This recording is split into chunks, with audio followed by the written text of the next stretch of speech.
maaleykum mbokki internet yi dal leen a jàmm suñu site bi ñu leen di ñaan ngeen abonné te bës ko cloche de notification bi ñu daal di wax àddu jëm ci déclaration des entreprises de presse au Sénégal. Membres de la commission de validation daal dinañ koy installé. Les membres de commission de l'examen et de la validation des déclarations des entreprises de presse nag daal dinañ koy installé niki démb ci àllarba gi. La dite commission nag dafa daal di composé de 7 membres. Seen mission moo di valider les déclarations des entreprises de presse via la plateforme déclaration média du Sénégal. Les membres de la commission en charge de l'examen de la validation des déclarations des entreprises de presse au Sénégal daal dinañ koy installé dans leur fonction niki démb ci àllarba gi au cours d'une cérémonie solennelle bi la mise en place nag daal dinañ koy amal en août dernier par la tutelle. loolee nag mooy cadre du directeur bu cabinet du ministre de la communication, des télécommunications et du numérique di Mohamedou Seck. mu ca yokku ne rek c'est une commission qui va extraire l'ensemble des documents qui sont enregistrés au niveau de la plateforme daal di leen di étudier waaye tamit valider seen authenticité laata ñuy procéder à une délibération ngir rek ndax xam bi la entreprise daal dina conforme à la loi, conforme au code de la presse waaye tamit reconnu officiellement par les services du ministère. yi les membres de la commission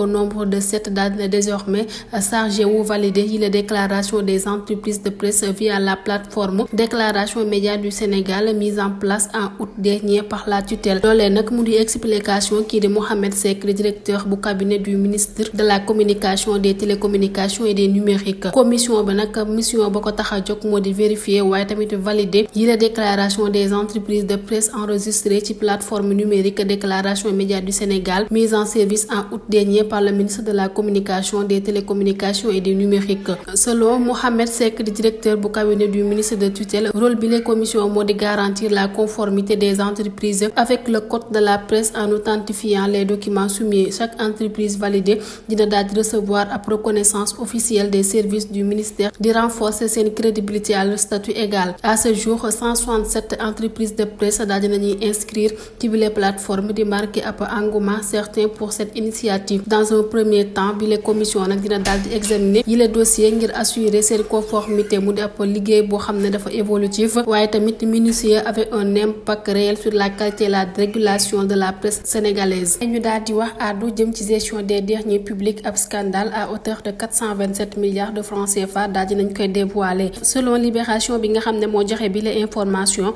recrudescence des marchés de gré à gré dafa daal di nekk ab triste réalité comme en témoignent les statistiques de la direction centrale des marchés publics. ca noonee nekk rien que pour le premier trimestre de 2022 lu toll ci 427,543 milliards de francs CFA daal dinañ koy engagé de gré à gré soit 53% des marchés. Fonroche Lighting est suivi par Rogny SA daal dinay obtenir ab contrat bu toll ci 42,708 milliards de francs CFA pour la nourriture, l'installation et la maintenance pendant 6 ans de 35 000 lampadaires solaires standards ainsi que 1000 lampadaires solaires pour l'éclairage de l'axe rond-point SIPS gare routière de Rufisque. bi le marché nag di inclure également fourniture waaye tamit installation bu 1000 arceaux métalliques pour la protection des mâts. bu ñu jugee ci loolu dañuy daal di wax àddu jëm ci Macky Sall mi nga xam ne daal dinay évoquer les 1000 milliards de francs CFA trouvés dans le compte bancaire d'un dignitaire de l'ancien régime. Macky Sall nag manqué wul benn yoon jël suwaat ci accusation Ousmane Sonko ci ab longue lettre boo xam dañ ko daal di publier niki démb ci àllarba gi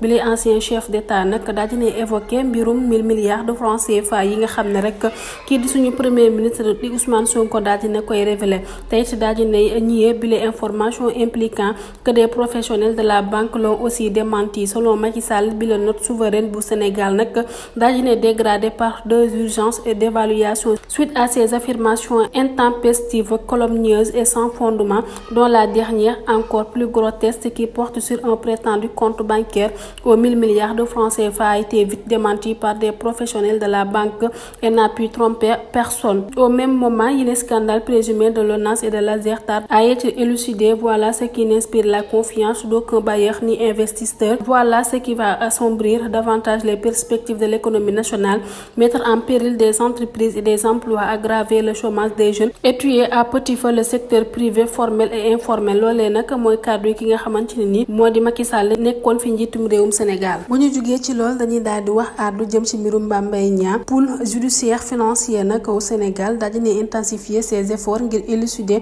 bi la mbir Prodac mu di ab programme national d'agriculture communautaire qui a fait l'objet de controverses financières sur instruction du parquet financier division des investigations criminelles daal dinay procédé à 2 arrestations. Première personne yi nga xam ne moom lañ daal di interpellé moo di Momina Daffé di ancien coordonnateur national de Prodac nekkit biologiste ak it ki nga xamante ne ni moo di Ibrahima Cissé nekk gérant d'une entreprise impliquée dans le programme. D'après les informations relayées par Seneweb yi la ñaari suspect nag dañoo nekk en garde à vue à la division des investigations criminelles pour des accusations de faux, usage de faux et escroquerie portant sur des fonds publics. Yile action nag di dugg dans le cadre des initiatives de reddition des comptes mi nga xam ne rek la ko tax a jóg moo di xeex li nga xam ne moo di mauvaise gestion waaye tamit corruption au sein des projets publics. Ba tey bu ñu jógee ci loolu dañuy daal di wax àddu jëm ci mbirum Dora Gaye les déboires chancen contre ki nga xam ne moo di Dora Gaye. Ñaari immeuble yi nga xamante ne ni daal di nañ koy saisir jamono yi dafa daal di nekk en vente mu di ab magasin bu 73 mètres carrés ak it ab appartement bu 122 mètres carrés